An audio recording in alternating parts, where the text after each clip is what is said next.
In the previous video for Draw, Whiz Bang Draw, I showed you how to create a template. We created a template called the parts of the plant. It's in our Google Drive. We want to share it with all of our students through Google Classroom. So the first thing is you have to have a Google Classroom. So I'm assuming you do. And then the next step is go ahead and click on Assignment. If you don't have a Google Classroom, then you need to create one. But it's so easy to create and use a Google Classroom. Piece of cake. Just go to classroom.google.com and get started with it. I am going to name this Parts of a Plant because that's what it is.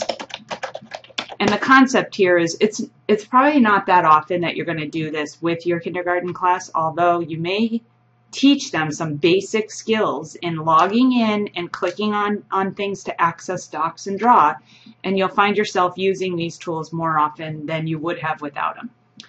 Again, if you're just tuning in, this is a simple template, but just remember that sharing a doc through Google Classroom is for all ages, and we want each student to get a copy of this, so it'll be named Parts of a Plant in their name.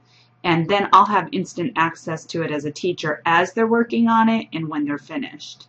So I've named it, and I asked them to color and label the plant. And I click on Google Drive, and I look for that particular doc. So I know where I put it. I put it in Classroom, and I put it in my Whiz Bang Draw classroom. You can also search for it, Parts of a Plant, and it will show up. But when you find the document or draw app that you want to share, you just select it and click on Add.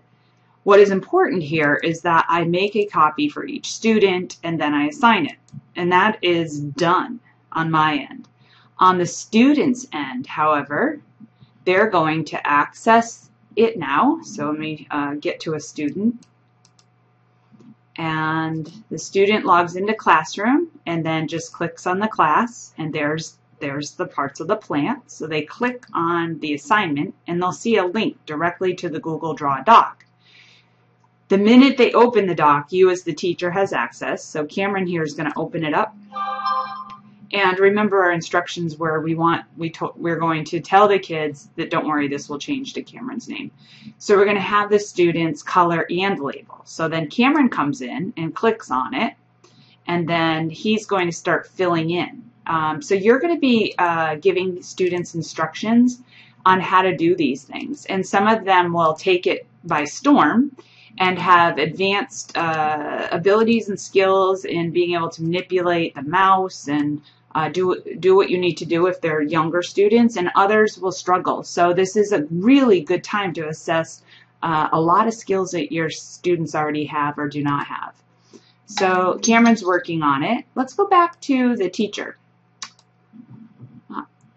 As the teacher now, I'll close out of that, I can click on the assignment and I can see it's out, a number of people have not passed it in, but if I click on the folder, I should be able to see that Cameron has accessed it and has started to work on it. Anytime a student has, apologies, got a meetup coming up. All right, anytime a student has opened a doc and is working on it, it will show up in that folder. That's what's really nice about Google Classroom. And as a teacher, I can get in here and I can see how they're doing. So I could even offer feedback if I wanted to, but I can see that Cameron's in the doc. Those of you who are familiar with how Google Docs work and have not experienced Google Classroom, you're probably having a few oh-ho-ho moments right now. So here Cameron clicks and drags. He says, oh, these are the petals. This is the stem. These are the leaves. You can have them draw lines if you want. So Cameron has finished doing this. Now, keep in mind, I'm keeping it simple. This is kindergarten, right? Well, this could be biology, and we could be talking about drawing a nucleus of an animal cell, as you saw earlier, and then labeling it and even annotating the labels, like what do these mean? So you can do a lot more with this. I'll just add a background color.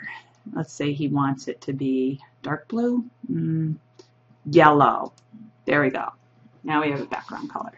Cameron's done with this and is ready to turn it in. For those of you familiar with Classroom or not, if you have a doc that you've shared out with students, there is a turn it in button up at the top. But because there is no turn it in button here, Cameron would need to return to Classroom and turn it in. Now, if you're just using this as a tool to get the docs out to your students to share with, you don't have to worry about that.